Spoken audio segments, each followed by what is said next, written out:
Okay, great stuff. Hello, how are you? I'm very well, Jim. Thanks. How are you? Yeah, fantastic, thanks. Your camera's out a bit. I know. It's. I think You go. it's because it's so bright outside. I was waiting to say what happened there. It's not used to the sun. I tell you what, I thought you thought the power and the inflation and stuff like that, you thought I'm just going to switch the lights out now. With that as well. So how are you? I'm very well, thanks, Jim. How are you? Fantastic. Listen, guys, anybody else watching, if you're watching out there, please feel free to make comments as well.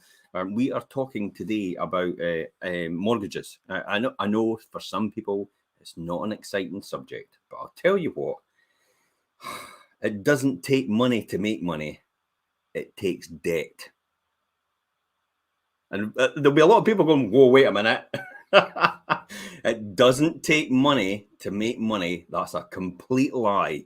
It takes debt to make money, but it's the right debt and structured in the right way in order to do that. Most businesses do this every single time. It's called leveraging your position and using someone else's money to make even more money on top of that. Probably a classic example is, we're brainwashed when it's coming to making money. When you think about it, you're told to go to school, you're told to get a good job, you're told to pay your taxes, you're told to save money, you're told to get out of debt. This is a classic, eh? You're told to buy a house, and then you're told to invest in stocks and in the stock market. But the reality is, it's a fallacy. It's all designed to keep you in line, to keep you in check, and make sure the people in power retain that power. However, that's controversial for today.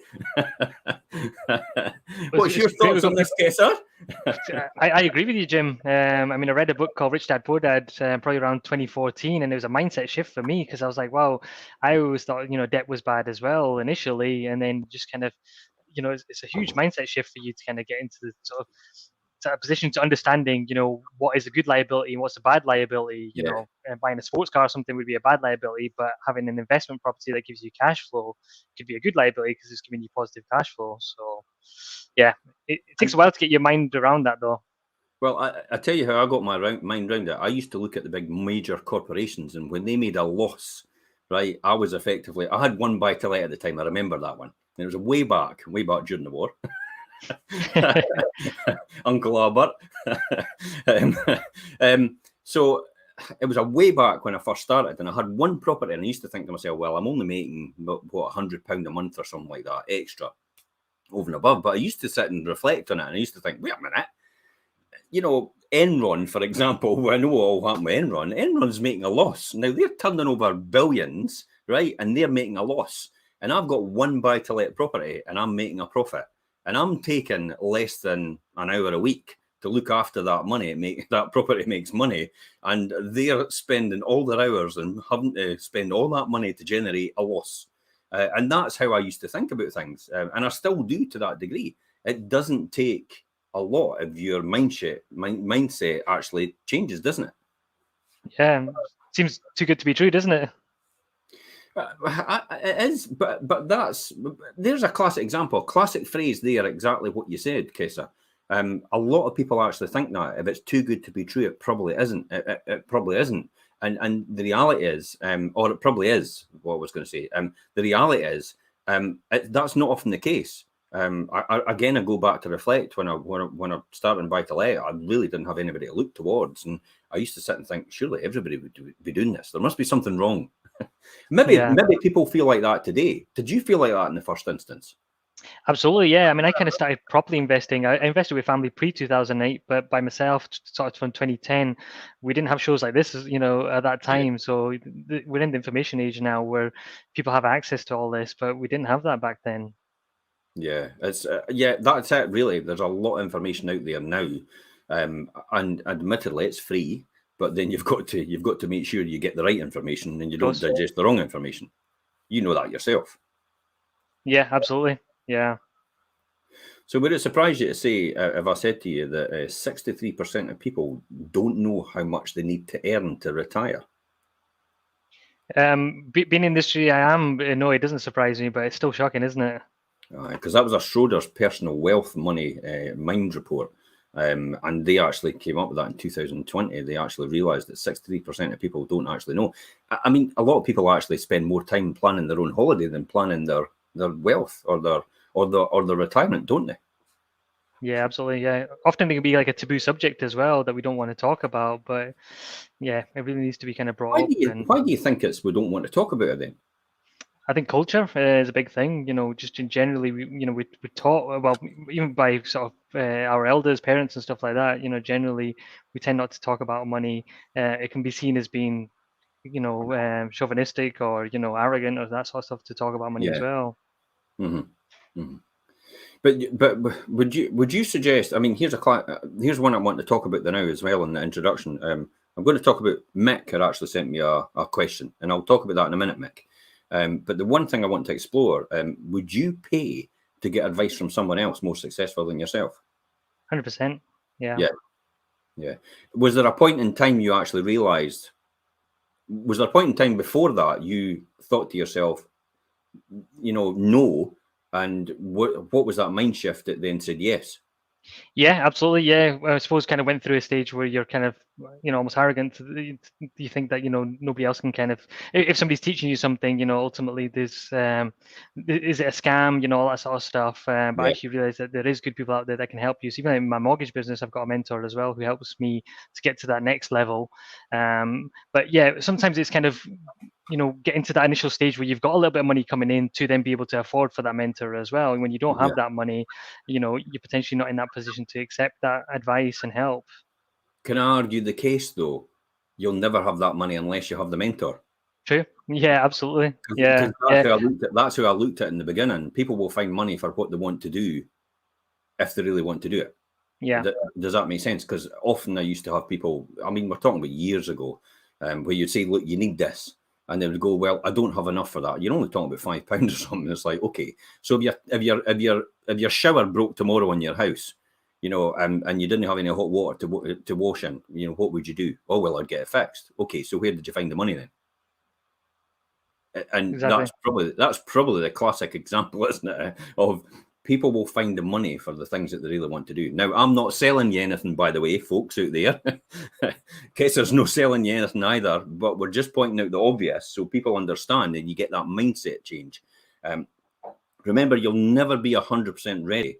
You've got to say, screw it, let's do it when it comes to it, because your new life will cost you your old life. That's what it's coming down to. And you have to be ready to make that trade. If you understand that, you're probably at the right point in your life to actually take that step. If you don't, then by all means, ask that question to us again or message me direct. And I'm happy to do a one-to-one with you with that, because it is true. Yeah, you've really got to master a new skill, but you've got to, but you're avoiding it because you'll be rubbish at it in the beginning. So you don't do it because you don't want to look foolish. Yet you have to be a fool if you want to begin, or you'll learn absolutely nothing. I mean, even worse, you'll be a bigger fool if you don't. Think about that. That's the reality. Okay, so let's talk about Mick. Let's come to Mick. I said Mick. I said to Mick Wood. So Mick says to me, and technically it's maybe no anything to do with mortgages, but let's cover this for Mick. I'm looking to buy in a place other than the home report value. What else should I be looking at to avoid something that could cost me a load of money? So other than the home report value, I think, Mick, what you're trying to tell me is, can you get this cheap? and we all laugh. But I've just bought another property 2,000 below the home report value. So it is entirely possible. It is entirely possible to do that. You've just got to make sure that you understand who you're negotiating with. I would say, what's your thoughts on that, Kessar? Yeah, absolutely. Yeah, I mean, home report's just an indication. Doesn't necessarily mean that that's what the property is exactly worth. It's only worth what somebody's willing to pay for that property. I suppose in regards to Mick's question there, if it's an investment property, home reports are kind of designed for sort of the residential market, so it's maybe not going to factor in the cost to bring it up to a rental level. So you might have to kind of add smoke alarms, or your certificates, stuff like that. That could be a cost, but you'd have to bear that cost no matter what, really, unless it was already an investment property. Okay, we've given him good advice, but we're going to. He's qualified that by saying what I'm asking. It's how to avoid the huge costs of major repairs and such. It really is home report, isn't it? Check the home report. And then when you go to view the property, the one thing most important I did when I used to view a property was the first thing I looked for was any signs of indications of damp. That's really what it comes down to.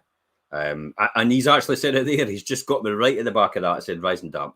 Classic example. It will be on the home report, Mick, because they stick damp meter readings or testers into the walls every time they go around to do the home reports. So there will be a qualification on there. And if it has got serious damp, it'll be a 3, wouldn't it? Yeah, in general, sometimes you'll see a 2 and it'll suggest getting a damp report done as well. So if you're worried about a property, if there's like maybe condensation and you're not quite sure, you can always get an additional damp report done. And maybe something else to add in, Mick, as well, if it's in particular house, or it could even be a flat actually, if there's maybe a 2 or a 3 on the home report in regards to the roof, it might be worth paying a little bit extra and getting a roofing contractor out to kind of assess that, because that would be a major cost if you needed to replace the roof in the near future. Definitely, I think that as well. It is absolutely. I mean, the first thing I usually notice when you walk in a door is you smell the damp straight away. That is the telltale sign. Even though you can't see it, you could just smell it. You just know when you walk in the door. There's something wrong here. I could smell it. And then from there you can take it from there. If you see black spot round about all over there, all over the walls and stuff like that, that's not anything really serious. That's not really a damp issue as such. That's usually a lack of ventilation that causes that. Maybe the house has been sitting empty for quite a while. Maybe there's been stuff up against that wall and it's not got the proper ventilation behind it. So these are things to watch out for when you're going round to look at a property. So just take it on board. You know, if you want, Mick, what to do, take a couple of videos or take a couple of pictures and that, and just fire them to me direct on Messenger. I'll have a wee quick look and I'll just say at that point in time. Okay, hopefully that's helped you, Mick. Yep. You said that. Great. Thanks both. I feel prepared now. Hallelujah. Good luck, Mick. I have seen, you've seen the light. Let's talk about. I tell you what is there anything exciting been happening in the news in terms of property news? The only thing I'm thinking is, you know, the rent controls thing. Yeah. Okay. So the rent controls could come in place, and if they did, what they're going to say is they're going to assess the rents every year then to determine what the new rents will be. But will that not be the case? Everybody will go, oh, I'll just put my rents up to that price. Exactly. Yeah, absolutely. Well, especially in areas like Fife, you know, where we don't tend to have a problem where, you know, the rents are extortionate compared to the property value. So actually, it could be an opportunity to increase your rents in line with everybody else. You know, while sometimes if we've got a good tenant in the property, we might not raise that rent for many years. So it can have the opposite effect of what they're, you know, trying to do here. Guilty as charged, Your Honour. Guilty as charged. I'll put my hand up to this.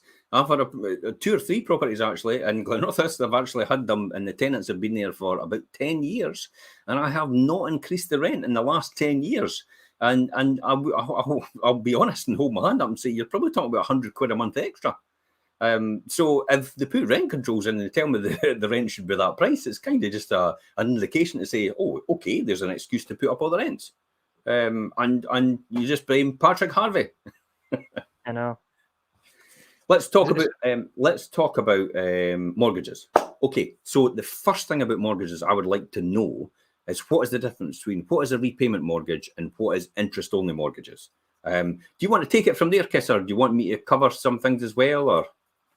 Yeah, well, I mean, I can kind of cover that off basically. So an interest-only mortgage is where you only pay off the interest each month, and you know the balance of the actual mortgage doesn't reduce at all. Whilst a capital repayment mortgage has the interest-only portion in it, but you're also paying a portion of the capital back as well. So let's say you take it out over 25 years. Eventually, you know, at the end of the 25 years, the whole mortgage will be paid off. Yeah, and that's capital repayment, yeah? Yeah, that's right. Yeah. So it means your monthly payments will cover both the interest and chip away at the actual debt, so you'll owe nothing at the end. It's got a strange effect in the early years, though, because you actually pay more. You pay more debt on the interest, don't you? So you pay more interest, but you pay less capital. Is there a huge benefit to that? Well, for going capital repayment, potentially not, because like you said, the first years, initial years, and typically, especially on the residential side, people kind of often have their houses for sort of 5 to 7 years. You're often paying the majority of just interest only at that portion, and just a very small amount of the capital. So it's definitely worth kind of looking at that, and you can see that on your mortgage statements as well, because it shows you the breakdown between both. I think for me, the nervousness is a capital repayment, as I go back to saying about the fact that when now this is to do with buy-to-let, and this is purely my opinion. Remember, I am not giving you professional advice. Kessar, probably in this capacity, isn't giving you professional advice either, because he does not know your personal circumstances. But what I would say for me as a buy-to-let landlord, capital repayment is the route I would probably not want to go. And the obvious one is cash flow. And the fact is, as well, for capital repayment, is then if I pay down the debt and anything happens to the price of the house, classic example is probably credit crunch, then I could end up not being able to get that money back out to do something else with. Whereas I always say to people, if you've got, you could store the money aside that you were going to pay it off with anyway, entirely up to yourself, put it in a separate account. So if anything like that happened, you'd still have the money to do what you want to do when you want to do it. But if you really wanted to do something on with a capital repayment, you could just pay it down when you want to, with that money you've stored aside. So that's why normally I would probably choose interest only for that reason. If you do build up a nest egg, then you could pay it down, couldn't you? Absolutely, yeah. Most lenders will allow you to kind of pay 10% of the loan balance each year, and then when you come to the end of your initial rate, you can pay sort of further lump sums at that point. Yeah, that's when it comes down to, though. A lot of people aren't disciplined enough to do that. Do you think? True. have you seen that case? Absolutely, yeah. Sometimes when you're working with clients over a long period of time, you do definitely see that. So yeah, sometimes capital repayment can be a good option for those clients. If they're not that disciplined to do that, then that might be a better option. But you kind of touch on some of the sort of reasons why you do it. So I go for interest only mortgages myself as well. Yeah. And if you used to fall on hard times as well, that's probably another factor as well. Like you said earlier, that sort of increases your cash flow. So you might be able to afford a higher mortgage just now, but if you lost your job and your tenant left as well at the same time, then you've got the lower payments. It's kind of for those hard times. And I think you're actually. I think you're spot on. That's exactly who I think as well. It's that scenario. Interestingly enough, interest only, credit and finance and all the rest of it. I remember walking into a furniture retailer, and we were looking to buy a sofa or a couch or whatever it's called. And he was saying, "Oh, you can get interest only over 3 years." And then you can just pay off the amount after 3 years. So you can give you interest only for all that time, or deferred interest or whatever it was. We never paid any interest on it at all. It was just deferred and you paid it off in 3 years' time. And I said, "Oh, that's fantastic then. I'll just take that." And I said, "And then I'll just pay it off after 3 years." And he laughed. And I went, what are you laughing at? And he says, "Well, most people just didn't pay off after 3 years." I went, "You're joking. Surely if you're getting it for 3 years for free and you're deferring the final payment for 3 years, surely you'd be in a position to pay it off because that's what you've planned for." And he goes, "No." He says most people will wait till the end of the 3 years and then they'll just put it on some sort of finance deal at the end of it. He says it happens every time, even though they can actually opt just to pay the whole lot off and they've had it interest free for all that time.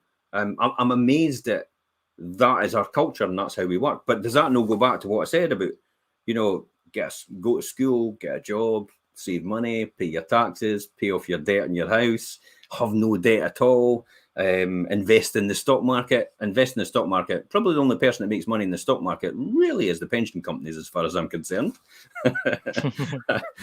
Unless you've got a dead cert that you're going to make an absolute fortune on. I've kind of worked it out. Maybe the pension companies make all the money in the admin fees. I mean, they even get paid for when it goes down. Of course. And, what a business to be in, eh? You get paid if you lose and you get paid if you gain. That's a win-win, isn't it? I know. So interest-only mortgages, we've probably opted. It would, buy-to-let would typically for interest-only, and you're right. It does pay off. It doesn't pay off the original balance, but it just pays the interest as you go. But then, do you have to, as a normal residential mortgage, you won't get that anymore, will you? You won't get interest-only, really. Yeah, so I think there's a lot of negative connotations when it comes to interest-only mortgages because they were readily available sort of pre-2008, and a lot of people, like you saying, that example about sort of the sofas, and a lot of people did that with their residential mortgages where they didn't make any provisions to pay that off, and then they're now coming to the end of their term, and then that's the reason why there's a lot of kind of suing and mis-selling and stuff like that. But yeah, what was the question again? Sorry, Jim. Sorry, I went on a tangent there. Sorry. I have no idea what I just said. Yeah, well, I'll kind of. And do you know why? Because I was reading somebody's comments on the side, and I just changed my train of thought. Yeah. Well, I think kind of the point there was, And just vehicle, get to the end, but you've got to I remember now. pay off. Yeah, our interest-only mortgage is available now. Yeah, I was going full circle to that. Sorry. Yeah, they are still available, but it's very regulated now, and you've got to either be earning a huge sum of money, typically sort of six figures, or be very low loan to value, where the lender can be comfortable that you can actually be able to downsize to a smaller property and pay that debt off.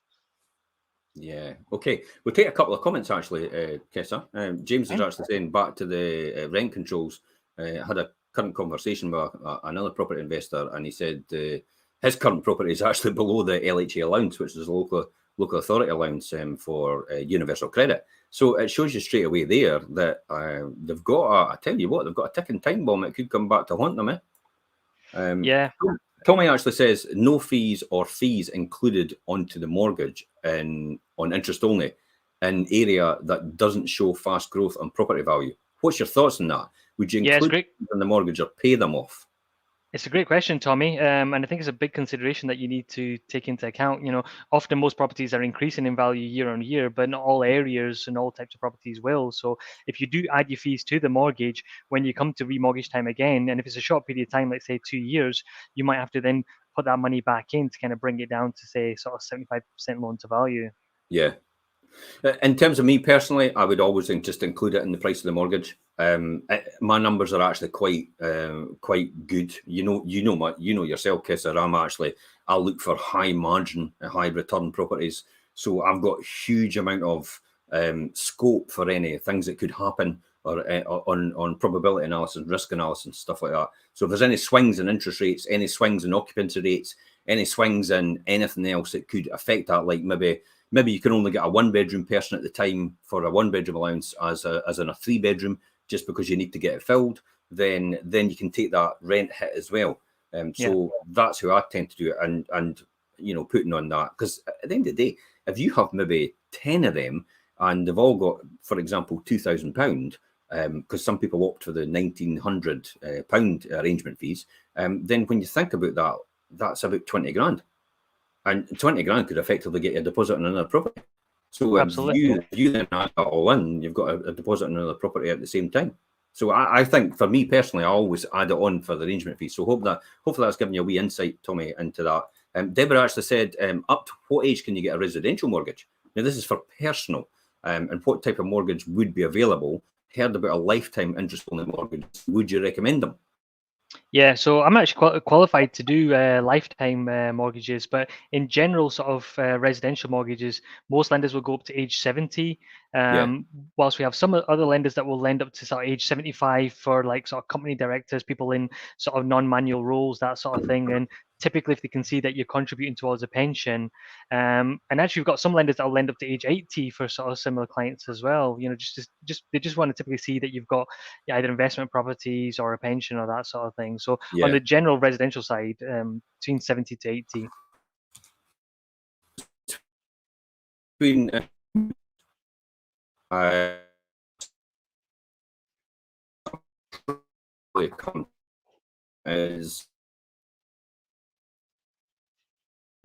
Jim, I think your connection's slowed down a wee bit there.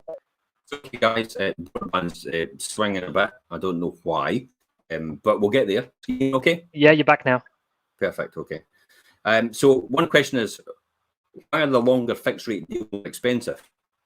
So do you get fixed rate deals? Do they tend to be more expensive, longer rate fixed rate deals for mortgages? Slightly more expensive, but not as expensive as you think, actually. The the difference between sort of the shorter fixes. So the most popular fixes in the UK are 2 and 5 years. Yeah. So you are going to pay a slight premium for going for a 5-year fix over a 2-year. But actually now we find a lot of lenders have kind of decreased that margin between the two, and you might only see like a 0.2, 0.3% difference between the two. Yeah. So yeah, there's not a huge difference now. And what happens when the incentive period comes to an end?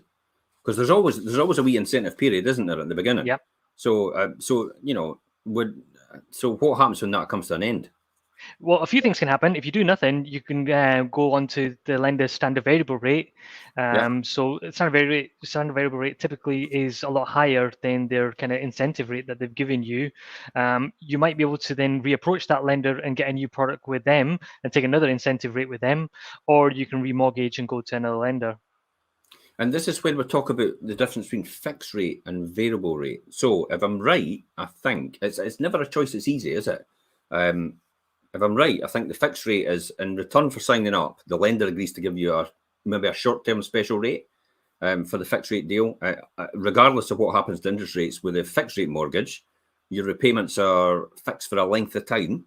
Okay, lenders call this the incentive period, and all fixed rate deals will have one, whether it's maybe, do you get 10-year and 15-year rate deals? Yeah, you do. Yeah, yeah. They're not common, but you do get 10-year ones. Yeah. Yeah. Okay. So the pros and cons of a fixed rate deal. What would you think is the pros of this? Yeah. So generally, the pros is that you know that the interest rate is going to be that same over that period of time. We're in a market just now where there's a lot of uncertainty, interest rate rises and stuff like that. So no matter what, your payments are going to be that for that period of time. So if it is say 5 years, you know that your payments aren't going to go up within that time. Apart from that, a lot of lenders, because most people are going for fixed rate mortgages now, they tend to be really competitive in general. So price wise, they're quite competitive too, going for a fixed rate mortgage over potentially some other options. But mainly the certainty is the big one. It's more that it's certainty, definitely, isn't it? It's just the fact that you know exactly where you are. And I say that to a lot of people.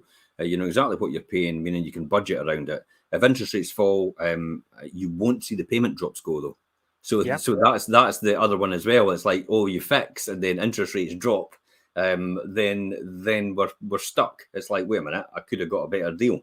That's probably one of the downsides of it. If you want to get out early, you're usually paying the high exit fees, aren't you? Yeah, absolutely. That's a major con for fixed rate mortgages. You just really need to make sure that you're not going to want to exit that mortgage within that sort of initial period. And if you do, there's going to be exit penalties, and they typically tier down from year one to whenever it the exit. So it's a 5-year deal. Typically, you'd be like sort of around between 5 and 6% in year one, down to about sort of 1 to 2% in year 5. So yeah, that's probably one of the biggest considerations. And if it does really sound good, think carefully about how long you want to fix it for. Ideally, you don't want to leave the deal before the initial period ends. And there's usually an early repayment charge, as was said, which can add significantly to your costs. And I think that's, do you think anything else it would be? I think fixed rate deals are good for that reason. But I would suggest that fixed rate deals are really only as medium to long term, would you think? Yeah, well, no, they can work well for short term as well, even like 2-year options, because a lot of fixed rate mortgages are quite good for shorter periods as well. Do you know one of the things I would watch out for, and you'll possibly agree with me, is one of the things I'd watch out for on a fixed rate deal in 2 years is to make sure the standard variable rate's the right rate when it comes out, because I think you'll know it as well, as some lenders actually give you really good fixed rate deals to get you in, and then they hope that you actually just forget. This is a classic, isn't it? This is back to the sofa. They hope that you'll just forget and you've no plan for it, and therefore you just let it fall into the standard variable rate, and their standard variable rate could be about 5.5%, as opposed to someone else that's got a fixed rate deal. It's maybe just a wee percentage point higher, or it's maybe got a wee arrangement fee more. But what they're doing is their standard rate then is probably 4.5%. Yes, it's a great point, and a lot of lenders don't actually make money in the first 2 years anyway. So yeah, like you said, they're hoping that you're going to actually move on to that standard variable rate where they can make a bit more back off you. So it really depends on what sort of investor you are. If you're quite savvy with your dates and hopefully you're working with a good broker, they're going to be contacting you sort of 6 months before. Exactly, I know. Yeah, if you know one, let me know. um, but typically, sort of 6 months prior to your deal ending, they're going to get in contact with you and let you know that the deal's coming to an end. What would you like Yeah, to do? So although the standard variable rate could even be as high as like 6% with some of the lenders, it might be irrelevant because you're never going to go on to that rate anyway. yeah, yeah, absolutely. But then the flip side of that is if the economy is maybe you're maybe a bit unsure, and you end up falling in a standard variable rate, you possibly might not be able to get out of that because therefore, like the credit crunch, you couldn't move the mortgage. Because that's the True. experience I had with some of them. The experience I had with some of them was nobody would touch me with a barge pole because I was in property. And therefore, it was like you were left on these standard variable rates, which were 6 and 7%. And even though you had loads of equity in the property, no, computer says no. I'm not saying that will happen again, but it's something to bear in mind for people Absolutely. out there. Probably it's just based on personal experience. I would rather, this is the old lesson about, the difference between wisdom, learning from wisdom and learning from experience. So, in my opinion, experience costs you money. Wisdom doesn't cost you anything really. Maybe paying for somebody else to tell you how to do it, but certainly a lot less than probably the experience. And an example of that is you're maybe trying to learn how to jump hurdles. So you're sitting jumping hurdles yourself, and you're tripping every single time when you're going over, and you're hurting yourself. And you're thinking, how do I get my technique right? And the learning from wisdom is sitting at the side and watching an expert do it, and then saying, that's exactly how I should be doing it. So learning from the wisdom. So learning from wisdom is always better. Hence the reason we run these shows for that purpose. So we've got all that in terms of the fixed rate mortgages. Just for everybody out there, because not everybody I assume that everybody knows this, but probably everybody doesn't know what a variable rate mortgage is. What is a variable rate mortgage? Yeah, so you get lots of different types of variable rate mortgages, variable discount rates or tracker rates. So typically, they will track either the lender's variable rate or it could be the Bank of England base rate. So most of us know them as tracker mortgages, where it's tracking the Bank of England base rate. So whatever the base rate is just now, they would typically add on a margin on top of that. Let's say like 2% above that. So if the base rate goes up, then your mortgage will also go up by that amount, but also could also go down, by whatever percent that the base rate is going to be as well. Do you get lifetime trackers still? You do? Yeah, you absolutely do. Oh, Yeah. really? Yeah. Because I'm thinking I've got a lot of lifetime trackers, and they're sitting at base plus 0.99%. And you'll not be any surprised to know that was the Northern Rock. Yeah, exactly. Well, with the caveat with that though is that a lot of the lenders have learned their lesson now, so they've got collars on them where they won't let them go beneath a certain level. Because we all know somebody out there that's on kind of like yourself, and some are even on better than that. Point 0.25 above base rate, or some people are actually getting paid from their mortgage lenders as I heard well. that at one point when the credit crunch was in, some people were getting paid. Yeah. So for their typically they mortgage. won't let them drop to below typically 1% is about the minimum that they allow them to go to now. Yeah. So tracker rates are basically, it's the Bank of England's base rate, which is it 0.5 just now or 0.75? 0.75, yeah. So we've had 3 0.75. increases So it was recently. +1. You'd be paying an interest rate of 1.75% on the lending. So that's how a tracker rate mortgage works. What's the typical time that they would last for? On average. Yeah, generally they tend to be kind of quite popular for shorter term mortgages, like sort of 2-year terms. But you can get 5 and lifetime trackers as well. Again, we're back to looking out for the penalties, aren't we? Because they're similar a wee bit to the fixed rates. Classic, that's what happens, and it's like what you say. They'll probably be losing money with the tracker as well, won't they? Yeah, exactly. They could be, but actually, one of the positives potentially for using a tracker is some of them offer you a no early redemption charge. So if you're going to be in a property for a certain period of time, or circumstances are going to change, or you might need to refinance, and usually within that sort of 2 or 5 year term, then a lot of the tracker mortgages don't actually have early redemption charges on them. Not all of them, but quite a lot of them don't. Okay, let's take a question from Tommy. What kind of securities will the banks look for when applying as a limited company in comparison to an individual? And he just followed up with, a brand new limited company, considering registered as one, but afraid banks won't be happy to deal with.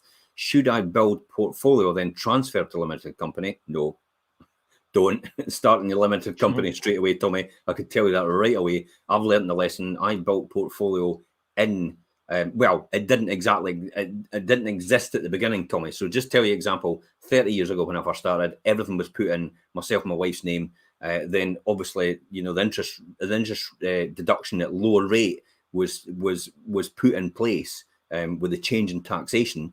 Therefore, it made us in a position where we would be owed £6,000 in tax, even if we didn't make any money. So work that one out. There you go.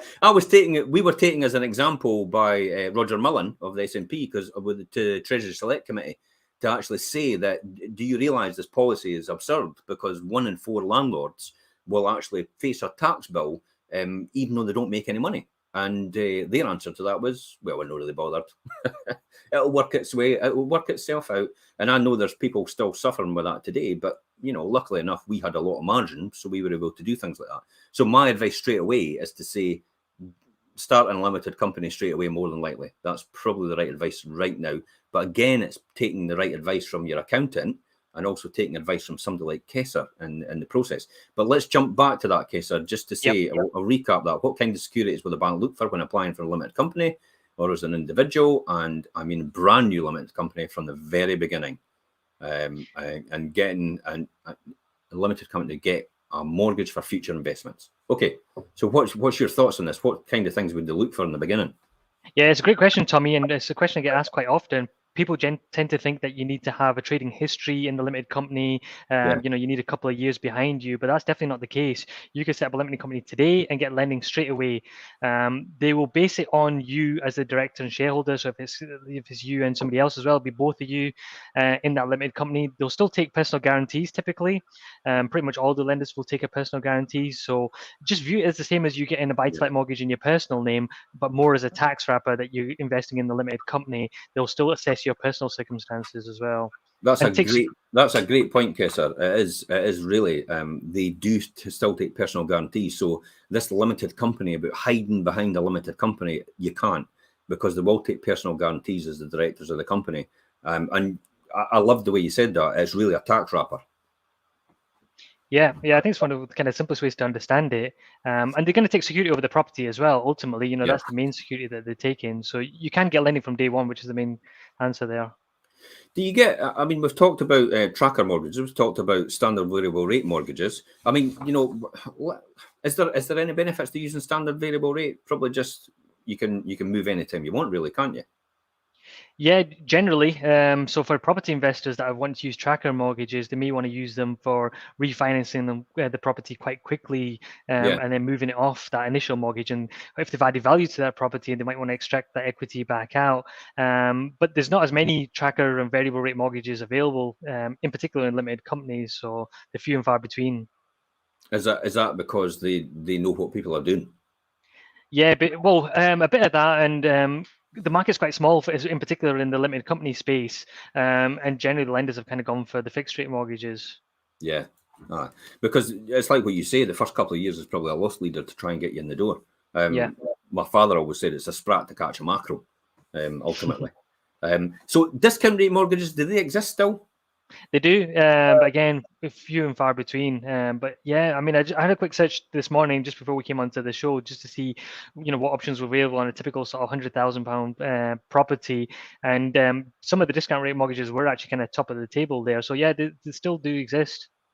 So when you're saying about the rates and stuff like that, have you got examples of rates that are available for that? I can bring them up as we talk. Oh, I could look at them. You know, I could look. We'll talk about them in a minute. So we'll talk about other things as well. So okay. So it's a tricky situation. How would you choose between a fixed rate and a variable then? How, you know, for what as you as a property investor, and I'll give my answer as well, but how would you choose between a fixed rate and a variable? Would you, you know, what would you think for yourself, for your purpose? Yeah. If you just look at it in black and white first and see, first of all, what's the cost of this finance over that initial period? So let's say the initial period is going to be 2 years. What's the Yeah, cost difference between the variable rate and the fixed rate mortgage? If there's a big difference between the two, and if it's favoring more towards the variable rate mortgage, then it's kind of assessing the risk of whether interest rates are going to go up or not.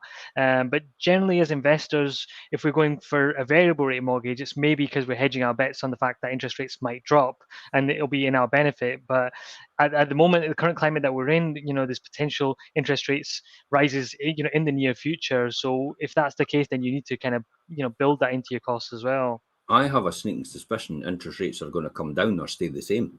I even though inflation is going to go up, because I still think they're concerned about the economy with the current situation with the Ukraine. Yeah. And you can see there as well. I mean, Canada's now jumped in and says to the US, we'll start supplying you, gas. And then, other countries have jumped in as well. And they said, and then China has actually gone complete into lockdown, even worse than before. They've just announced it this morning. So they think the price of oil has actually dropped by about $4.50 a barrel, because they'll not be using any oil. So I think maybe inflationary pressure might ease off as a result of that. So we might actually be quite fortunate. My advice would be, fixed rate is an insurance policy, really. It's, you know exactly what you're doing when you're doing it. It's difficult. You've got certainty of the repayments, so you can plan for the future.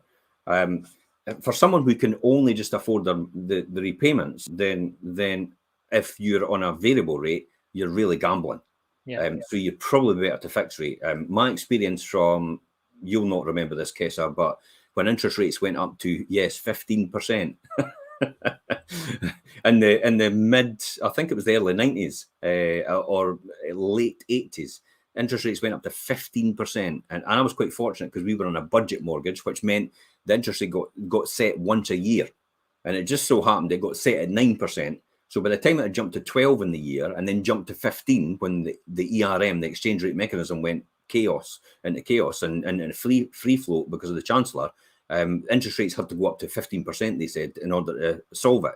I was lucky that it actually didn't impact on me because we were on a fixed rate at that time. And that's why we chose it for that budget and mortgage. And then when it came round to the next year, the interest rates had dropped to about 11% again. So we were quite fortunate we didn't get hit with that. So it is a bit of a gamble if you're actually if you're free floating there. Those with lots of spare cash and over and above the mortgage may choose a discounter or a tracker, but it might be that gamble will work out. But don't look back and think, if I hadn't done. I've seen it before. I actually came out of a fixed rate, or I locked into a fixed rate just as interest rates were dropping. Because the credit crunch, it was going up and up and up and up. And I said to the bank, look, I'll just fix in at 7%. And then 6 months later, they dropped down to record low. And I was stuck in a fixed rate at 7%. And that's when they said, we'll not do anything for property. We're not entertaining you. And I was stuck at 7%. But again, luckily, I had planned for all that. So I was actually quite fortunate that I was able to take that hit because I understood that. So it's great to think in hindsight and think, what if it drops, what if it doesn't? But you've got to make the right decision for you at this point in time, based on your circumstances and based on what you want to do. But like what I said, put the money aside all the time. So you've always got the money going aside. You've always got it going in somewhere else. Don't run it and spend it, for God's sake. It's like, the worst thing to do as property investment is run out and buy, classic example is people go and buy watches, they buy cars, they buy, things that they don't need to impress people they don't like. That's the classic, isn't it? Every single time. So that would be my advice on that. So what's your overall thoughts on? Do you want to look at some rates and stuff like that? Let's look at some rates. What is the best ones? What is the best places to go for rates, in your opinion? There's no best. Go to a broker. I'm not just saying that because I'm one, but there's so many different variables there. Where although you might see the best rate online somewhere, you might not even be eligible for that product, and it's really knowing whether you sort of fit that lender's circumstances and vice versa, really. And even if sometimes we'll get clients that'll say, "Oh, I've seen this interest rate that's available," and it's a completely, it's not even for the type of property that they're looking to buy, and it could even be like for a mortgage in England when it's in Scotland and stuff like that. So, well, here's the one that you have to go through a broker, don't you? Which is the Mortgage Works. no, actually, the Mortgage Works you can go direct. Actually, to be fair, yeah. Oh, can you? Well, I wasn't aware of that because it usually tells you just to go. I'll be honest, Kessar. By the time you've messed about with this, you'd be better to get a broker to go and do it, because I tell you what, if you make one mistake on this, it'll cost you dearly. Because if they suspect that you're doing anything, and I'm not saying you're going to be doing anything untoward, but if they suspect anything like that, you're done. That's it. Doors are closed. You are closed off the credit, and you're blacklisted with every other credit provider going. So you better make damn sure you get it right in the first instance. And that's why it's probably more than likely just pay the money, go to a professional. They know what they're doing. Somebody like Kessar knows exactly what boxes to tick, exactly what process to go through in order to get that. Let's look at some of the rates. So we've got buy-to-let, limited. Well, we'll go for limited company, because most people are buying buy-to-let limited company, won't they? Yeah, I think so. Let's do that. So search clients, we'll just tick every box. I mean, you'll never get half these products, but to be honest, it just gives you a good idea about where things are with and without fees, purchase, remortgage, further advance, green further advance. They're giving that as well now. Okay, so I'll make this a bit bigger. Can you see that okay, Kessar? Yep, I see it fine. So we're looking at buy-to-let limited company, fixed rate deals, 2.94 for 2 years, but you've got £2,000 almost to arrange that. Yep. So something to consider with these sort of mortgages is the total cost. So typically a mortgage like that would suit maybe an investor down south, or maybe kind of in Edinburgh, maybe we're a high value property where the discount on the interest rate will maybe kind of cover the cost of the arrangement fee. But generally for us sort of 5 investors, that might not be the best product. Yeah, because you look at there's £1,000 differential between the two of them. And it's only a 0.05% difference. So if you're getting a mortgage, for example, even at 100,000, and multiply that by 0.005, you're literally talking about really half a percent. Yeah, you're talking about £500 a year. So for 2 years, for the £500 a year, you're an extra £500 at 100,000. So 100,000 is tipping point for that, I would say. Yeah. That makes sense, yeah? So you're 500, the 0.005 of the 100,000. So any mortgage below 100,000 would make it more worthwhile to go on to the one at 995 at 2.99 rather than actually the 1995 at 2.94, wouldn't it? Sounds right, Jim. Yeah, it's all right. Just trust me. Trust me. I'm an estate agent. Famous last words. I'm an accountant as well. I'm an accountant as well, though. So don't worry. I'm an investor as well, though.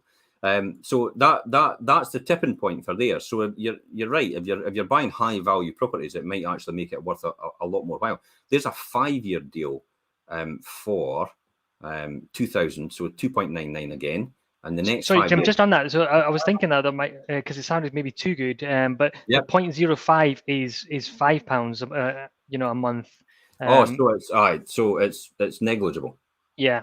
All right. So it's a lot less. So it is actually better to go for the 999 deal all the time. Yeah.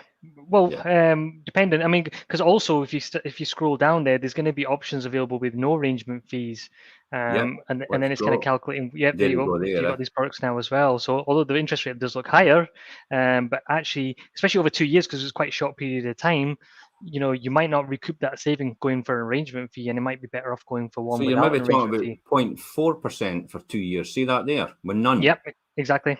So you're talking about 0.4. So 0.4 of 100,000 is effectively 400. Yeah.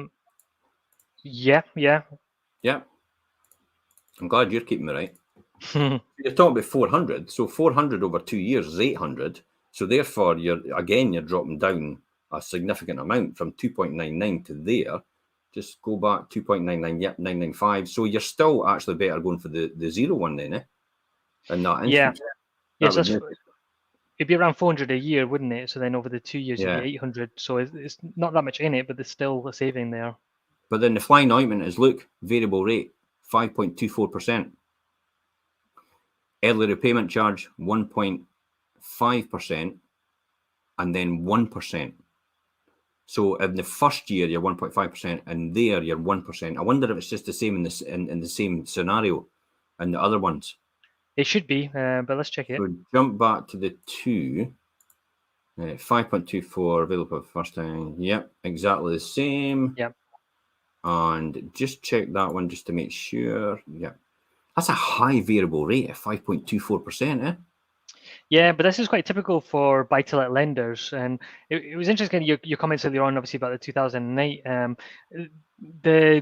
The worry, though, there is that even if a lender has a low standard variable rate just now, it is a variable rate, and it's not Yeah. based necessarily just on the Bank of England's base rate.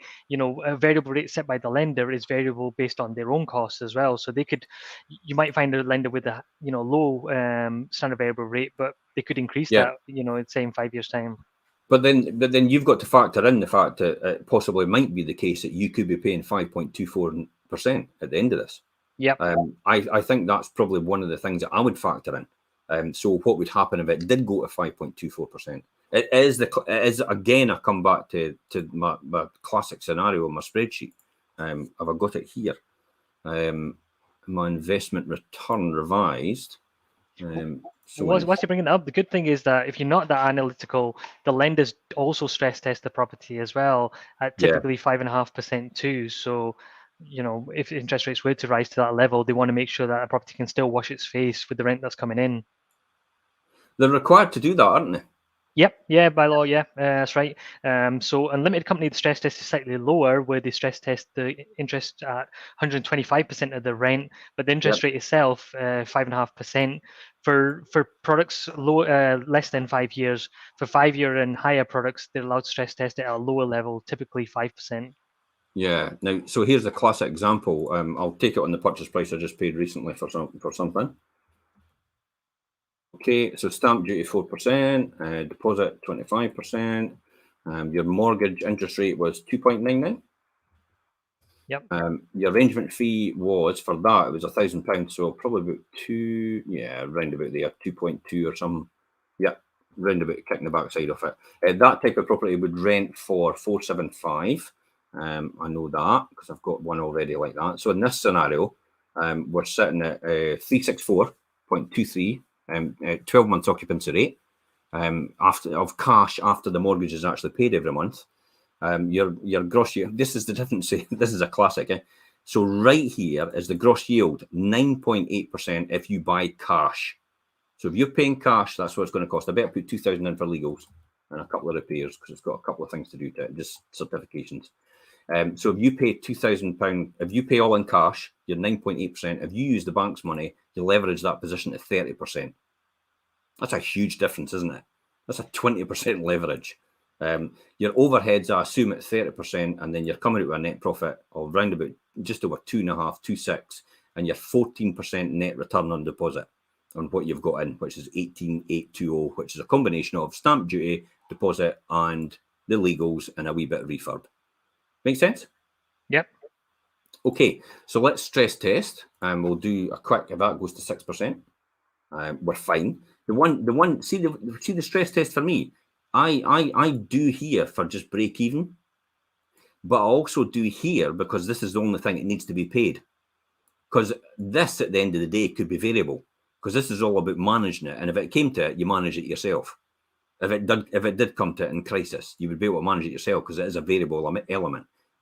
Maybe your insurance has to be in there, so it would go down to about maybe 5 or 10% in that scenario. So that would be the insurance. But I put 30 for repairs and improvements as well. So I just build that in for a managing agent and any repairs and typical stuff. So if it's stress test again, we'll try 10%. 455 minus, so we're probably about 9. £11 minus. So 9% that could go up to before I need to be concerned. But as I say, I'm still paying the mortgage and clearing cash. And if it came to it, I would still have these overheads to take into account and possibly self-manage if I had to. So that's how our stress test. So I don't really need to worry, in essence, for that type of property in this situation.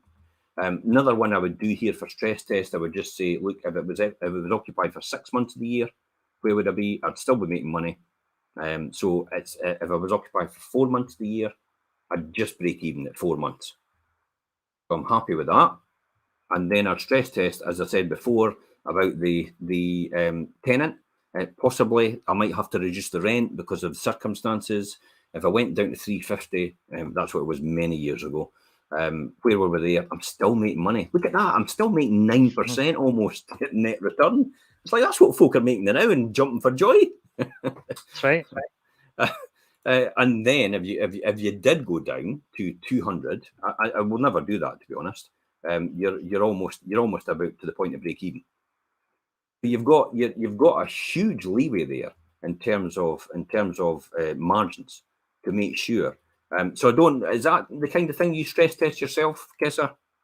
Yeah, I've got a similar calculator I use as well. Yeah. Yeah. Is there anything else you would advise anybody to stress test in this situation? No, I think you've kind of covered off everything that I would kind of suggest as well, to be honest. Yeah, that's pretty comprehensive. Good. Okay. So we've covered stress testing. If anybody wants a copy of that spreadsheet, please feel free to contact me direct. Just message us on this post or something like that. We'll get to you at some point in time. We'll give you a copy of that out to you. But the importance is we've stress tested. Okay. We've talked about what variable and what fixed rates are, what trackers, discounted, and all the other different types of mortgages. Is there any final things you'd want to talk about in terms of mortgages, or do you think we've covered most of it? I think we covered the most of it. I suppose kind of the biggest topic on people's minds just now is interest rate rises and the worry of them. Obviously, you've covered that off a wee bit already. Absolutely. Let's cover that. What I would say as well is that we're only just back to pre-pandemic levels, so although there's been a few sort of recent rate increases, we're back to 0.75 is what we was at sort of March 2020. So it's not necessarily as scary as it looks, really, is it? Mm-hmm. I don't think so either. I can't see the government actually going out of their way to allow Bank of England is independent, but there is some point in time where, they could turn around and say, well, you're getting out of control. And I can't see the Bank of England being so naive to put interest rates up so much that it cripples the normal first-time buyer and the normal person that's got a mortgage just now. I mean, that's the worst-case scenario for them, because if they affect the housing market, which is the biggest thing banks lend to, more or less, then that has a huge knock-on effect to the banks, and then we're back to a credit crunch. Yeah. And they know the ramifications of the credit crunch, so there's no way they're going to allow that to happen, and they're probably going to look at a different way of doing things. That's my opinion. I mean, is that kind of how you're thinking? Totally, yeah, 100% agree with you, Jim. Like your calculator there, you've got such a margin there. Even interest rates rise, but unfortunately, some people that have got the residential mortgages, they don't have that margin there. So if interest rates were to rise by that same level, there'd be repossessions, all over the place. So, and yeah, the country, we can't afford for that to happen just now. Yeah. So the advice, one of the best pieces of advice I got from one of the most successful people I know, is he actually said, the object of the exercise is not to minimize your position. It's just to make sure you're running faster than someone else. Absolutely. And for anybody that doesn't understand that, it just means in a scenario where if interest rates start to go up and up and up and up, everybody else will more or less go to the wall before they even get to you. So by the time they probably try and get to you, because the interest rate's going up, there'll be something done about it before then. Therefore, you'll probably not need to worry about it. So even though interest rates go up, you'll still have a huge amount of margin. By the time they get there, you won't have to worry about it at all. So the key is, in every single situation where you're investing in property, is make sure you've got a good enough margin to take account of any risk involved. And I mentioned risk, and a lot of people say, "Oh, don't mention risk in property." It's like, but you have to cover it. You have to say to people, if you de-risk the situation so much to the point, it's a no-brainer to invest in property then. It makes absolute sense. And if anything does happen, which will affect you, then it's going to affect everybody else beforehand, I'll tell you. So you're more or less completely covered in terms of that. And that's it, Kessar. Any final words on this? Any advice to anybody out there? If you're out there, I'll say straight away, if you're looking for a buy-to-let mortgage and you're looking for somebody to actually help you through this process and buy-to-let mortgages and limited companies and stuff like that, Kessar is your man. Definitely. Go to him every single time. His details are in this post, left, right, up or down, or whatever it is, depending on what platform you're on. Just go and message him direct and speak to him about it. He'll give you all the advice and support possible. He is a property investor and a landlord himself, so he knows what he's talking about. What about yourself, Kessar? Any final words? Yeah, it's very kind of you, Jim. Thank you. Yeah, I would just recommend people get started. Like you said earlier on, time's going to be on your side here. The longer you can invest for, the more successful you can be. So if you can start now, just start. If you're sitting on the fence there, just get started. Perfect. And Tommy, I'll speak to you later on, pal. I'll message you direct, okay? And that's us, guys. Till next week for the Wealth Creation Show, 12:30 next Monday. And I'll speak to you later. Bye-bye for now. Bye-bye.